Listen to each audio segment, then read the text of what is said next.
That issue of probable cause was something I was thinking about earlier, Dan, because we've talked about search warrants, affidavits, but part of all of this is you have to have probable cause. And if it is about classified documents, then maybe we'll never know, because even though the president declassified them, are they available to look at? I don't know. Right. I mean, there's a number of issues, and you just brought up one of them, which is the president is the ultimate authority when he was the president on what's classified and what's not. Yes, there is a procedure.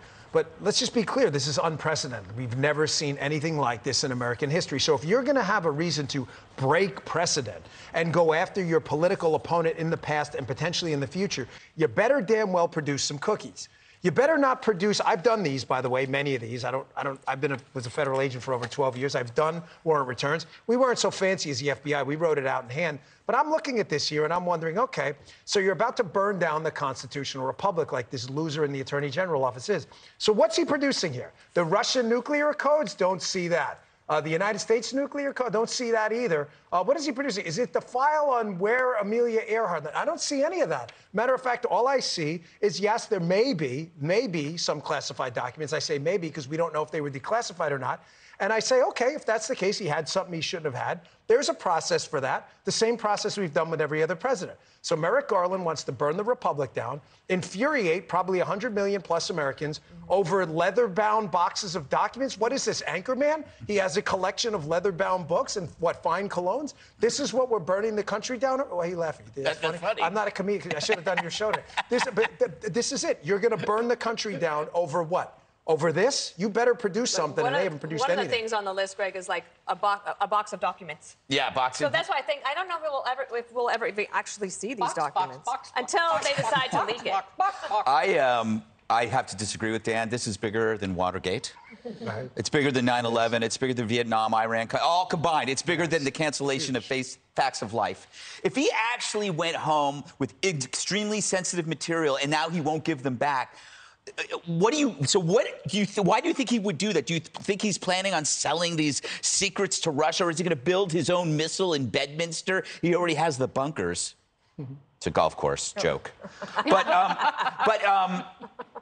This doesn't sound at all hysterical, does it? This is not an affidavit. It's a gaffe-davit. I just coined that phrase.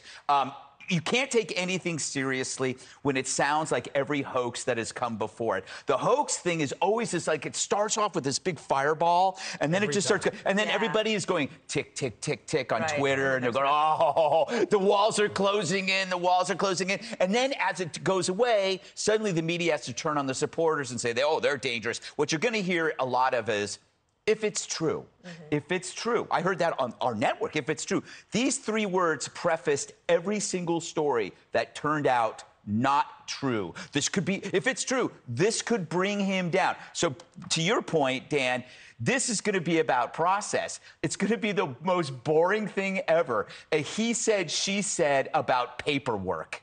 The dullest violation you will ever... It's another process crime. Wonderful. An administrative goof. He didn't follow the process because he thought he was the process. And off it goes to court. Meanwhile, all you're left with is Merrick Garland looking like a depressed owl cartoon. And Donald Trump absorbs all that energy.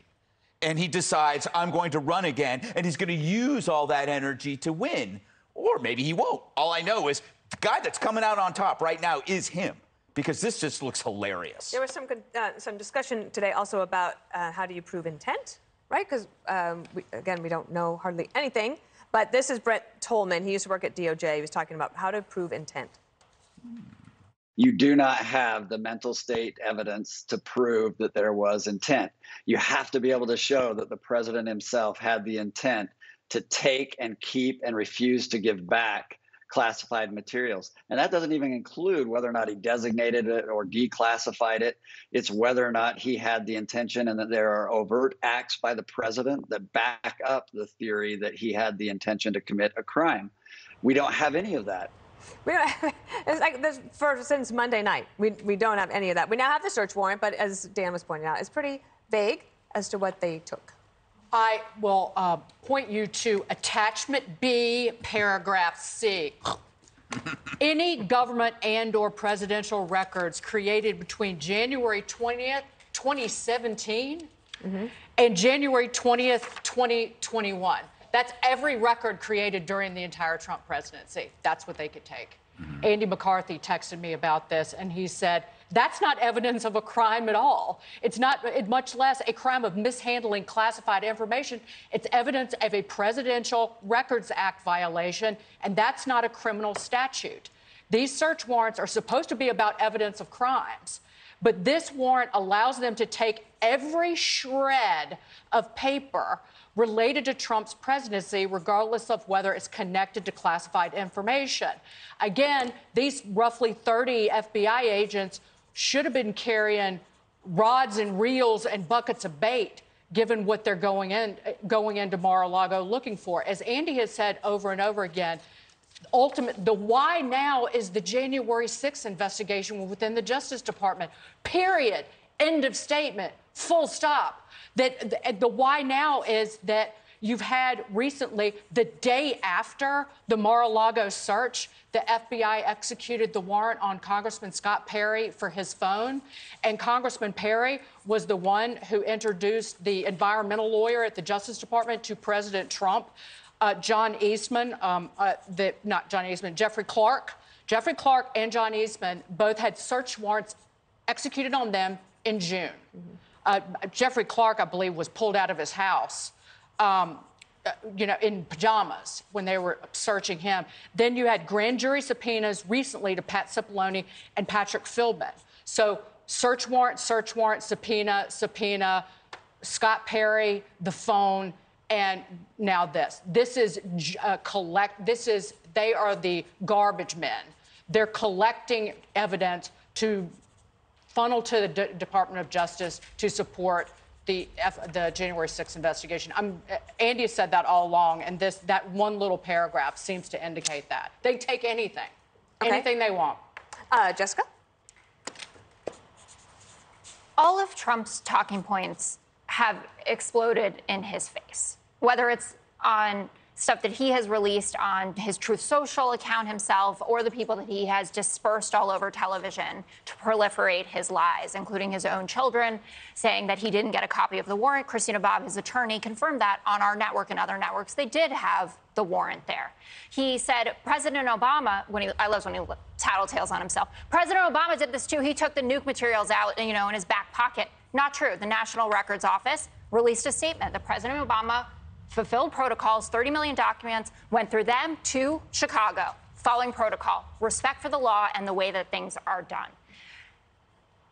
It is too mind-blowingly arrogant, I think, to sit here and say, I know exactly what's going on, and to call the Attorney General of the United States of America a loser. I think that's the word that you used. No, he's a loser. Oh, he's a real loser. Great, Dan. Like a genuine loser. An actual loser. And I've known losers in my life, and Merrick Garland is certainly not. He is a total loser. Okay. He is burning down the constitutional republic, targeting this guy, and you don't know what's in there either. No, and I can tell you what's not in the PP holes.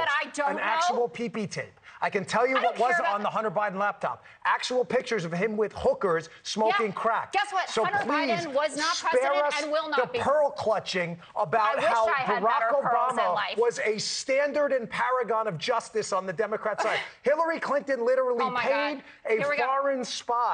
paid a foreign spy to produce a hoax about this. And you're citing the Democrat Party as a paragon. Don't make me laugh on the set. I sat there and listened to you. Well, so just let me finish. You brought up Merrick Garland being a loser, which he is. So if he stopped being a loser, I wouldn't have the need to respond. Okay. The point here is that the former president has no respect for the rule of law. And he's shown this over and over again. He called Brad Raffensperger up and he said, find me 11,853 votes when he didn't like what was happening in Georgia. He wanted to stop the count in Arizona and continue it in Pennsylvania. We saw what happened on January 6th, where he wanted Mike Pence to decertify an American election, make all of you at home, he wanted your votes not to count. That's how little respect he has for it. And now he's refusing to comply with rules that every president has had to comply with. And why now? Because they subpoenaed him in June, and he did not comply. Now you're making that up. No, I'm not. You're making that up. No, You're just I'm lying. not. Yeah, you are. He actually met with them on June 3rd, according to multiple sources. Yes, and then personally. after that, Jay Bratt, who was the agent We have the involved in email. this, who does oversee. It was 6 weeks since the end of June, and that was the last Did he communication. comply with the last subpoena, If it was so urgent, Dagan? That's not what I asked you. Was there a subpoena ignored by the Trump They team? had conversations after the subpoena. Was multiple it conversations complied with? They handed over what? surveillance We have tapes. Just two you more don't know whether they complied or not. Yes, we do. Actually, no one knows anything. But you we know are what- acting like you know people. what I We know Merrick Garland's a big loser. Do you know what I know, though, Yes. Dana? Thank you. We both this agree. week has been so much fun with this story because no one's getting hurt, and it's about paperwork. Actually, the FBI agents in Cincinnati that They were weren't brought hurt. after. The guy was shot dead. Okay. Oh, we- so it. That So is- we're all you guys, good. we have 2 more blocks to talk You about. know what I meant, Jessica. Don't throw that out. Everybody's condemned that. Let's not Yes. bring that up. That's Yeah. nonsense. I didn't That's hear not Donald one Trump person condemn is- it. But Do everybody I look like has Donald condemned Trump? I mean, I No, have a tan. A little bit smaller. All right. Don't ever do that to But a your guy. hair is really, really amazing. Thank you. Much more to come. Hey, Sean Hannity here. Hey, click here to subscribe to Fox News YouTube page and catch our hottest interviews and most compelling analysis. You will not get it anywhere else.